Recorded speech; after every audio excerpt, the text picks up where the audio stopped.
Hello and welcome to this late morning taste challenge. We have two American adjunct ice brewed ales. Icehouse, introduced in 1993, 5.5% alcohol. You might remember about 6 years ago they made this bad decision to jump ABV up to 6.9 for both of these, and everybody hated it because they didn't taste bad. It was too heavy. The body was too heavy. It wasn't good for everyday drinking. So less than a year later, I believe it was less than a year, they hurried up and went back to the original recipe. Still, to me, they could have kept it and just had Icehouse Extra and Milwaukee's Best Ice Extra. But look, they got rid of Icehouse Edge because they didn't need that many brands on the market. All right, Milwaukee's Best Ice, 5.9% alcohol, introduced in 1994. Both of these beers are certified kosher. And we talked about that last night on Beers for Spring. And then I answered a comment about that earlier. Claude Diamond was asking me about it. Okay. So this will be close. Will I be able to tell them apart? I think so, because Milwaukee's Best has a little more of a twang taste to it. We get the bottles of Icehouse here, well, bottles and cans. Milwaukee's Best, we don't get bottles here, only the cans.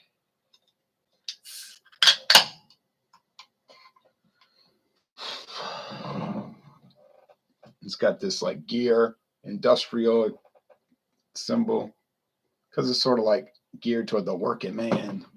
Okay, we really only get the quart bottles around here now these days. Quart cans, I mean to say. That spilled a little bit. Thick head, very little head to no head. Okay, well, let's clean this up. These quart cans are notorious for spilling. It's hard to get it right. You can do it, just almost impossible.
Malt Mustang, rest in peace, Icehouse Edge, and Milwaukee's Best Premium. Yeah,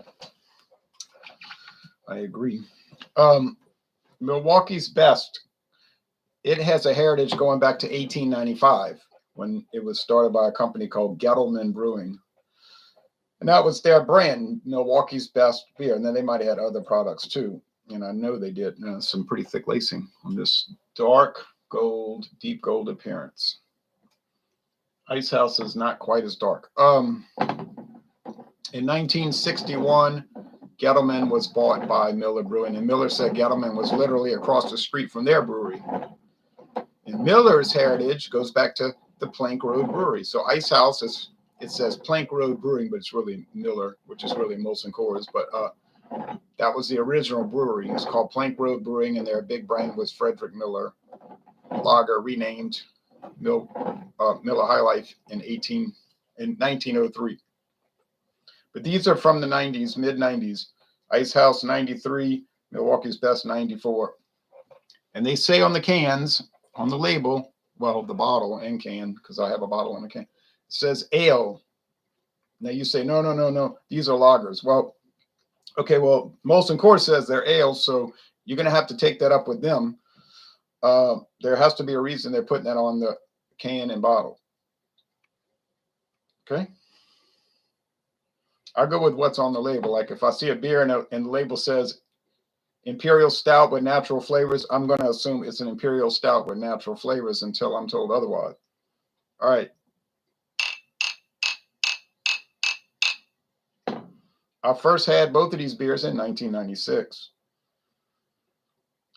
They're pretty inexpensive, especially the Milwaukee's Best Ice. It's a little cheaper.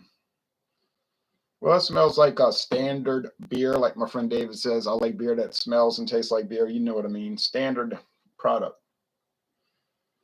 And same thing over here. They're both made with water, barley malt, corn, rice. Not rice, sorry. Start over. Water, barley malt, corn syrup, yeast, hops, hop extract, malt extract. Tells you right on the can what it has. So, and it says never uses high fructose corn syrup. That goes back to that war they had with Anheuser-Busch over the ingredients.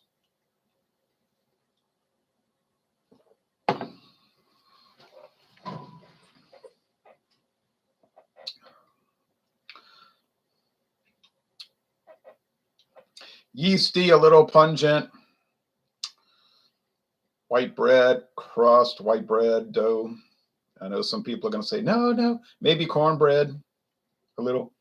I mean, you know, really beer, but you don't describe something by it saying, you know, chocolate, it tastes chocolatey, or beer, it tastes like beer. You got to try to use descriptors that'll help explain it. And I may not be doing that good of a job, but I'm doing the best I can. I'm going to tell you the truth. The best part about it, if people think I'm doing a bad job, they can start their own video channel, their own YouTube channel, and make maybe better videos, and I'll watch. They're good. You know, probably will be good.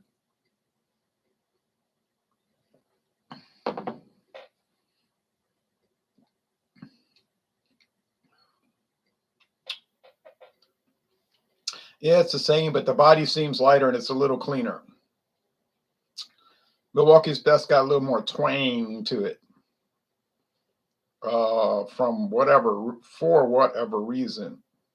Now, which one do I prefer? Well, they're both kind of medium body, crisp finish, so on and so forth. Little fruitiness.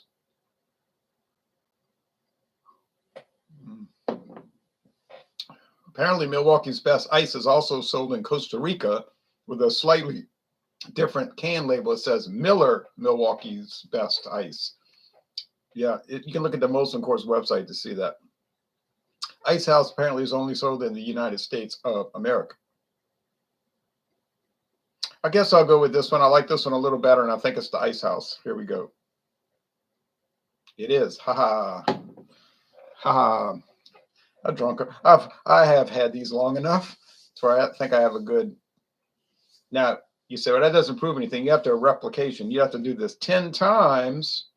And if you got it 8 to 10 out of 10 times, that would prove something. That would show reliability in your taste challenge. Yes, that's true. I think this challenge was valid. It's testing what it's supposed to test. Is it reliable?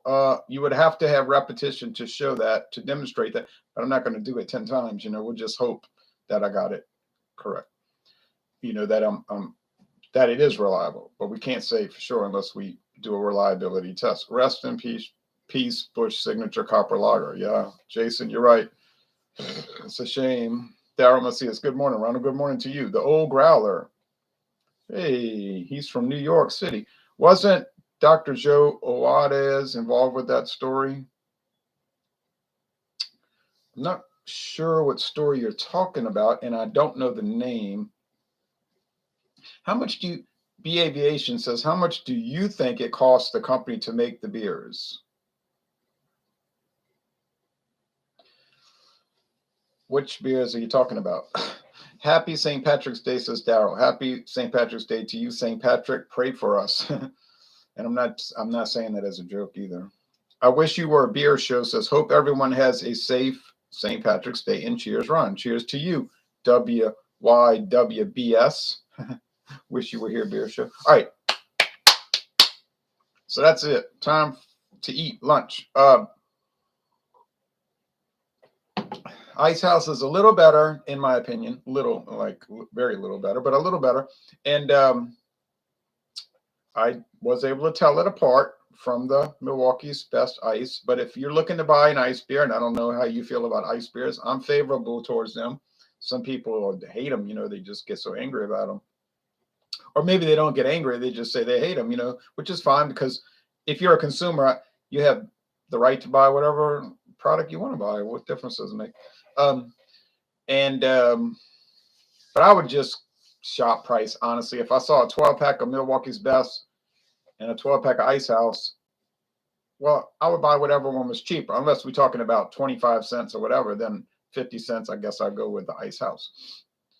Milwaukee's Best was a step before light beer, Gablinger's. Oh, yeah, because Milwaukee's Best, like I said, goes back to 1895. Oh, Gablinger's Joe Owati. Oh, the food scientist that developed light beer, LITE, in 1967. Gablinger's LITE, which very quickly was bought out by Meisterbrau of Chicago and became Light by Meisterbrau, LITE by Meisterbrau. But that company was underfunded. They didn't have a lot of money to promote it. And secondly, Meisterbräu, we say in English, means master brew. They didn't handle it right. They marketed it as like a diet beer for women. It really went nowhere. Now, when Miller took it over, they improved the flavor. And then they test marketed from 73 to 75. It was successful. And then with some advertisements too. And then in 1975, you remember they had that big advertising push. Great, less filling, great taste with all the football and hockey stars and all. And so they took a light beer, which is a thin, watered down diet product. Instead of marketing it toward women with leotards, it was like a man's beer, tough guy beer, and it just took off. And then it revolutionized the beer world, because very quickly Schlitz came out with Schlitz Light, and then 1977 Natural Light, 1978 Coors Light, and then now it's just the biggest selling type of beer.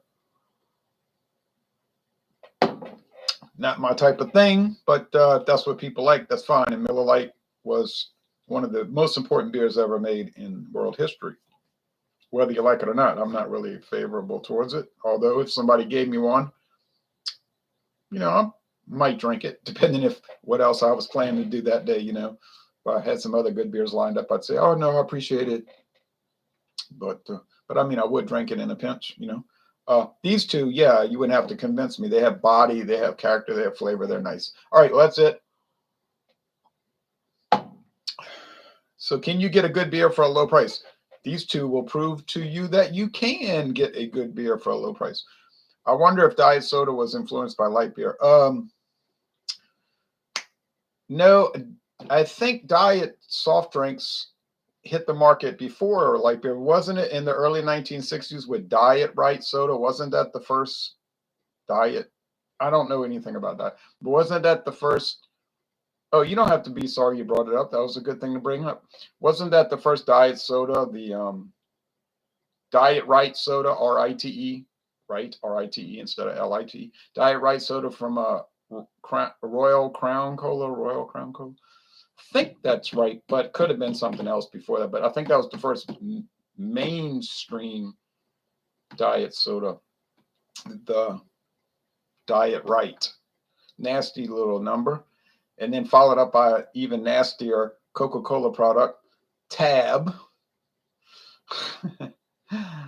which apparently has been discontinued. Anyway, thanks for watching this video production. The winner, Icehouse. And today at 6:30 Eastern, 5:30 Central, 3:30 Western time, Pacific time, we're doing Thunder and Thursday with liquors and liqueurs. Liquors and or liqueurs. I don't know what I'm going to pull out of that party bucket, but it'll probably be a liqueur.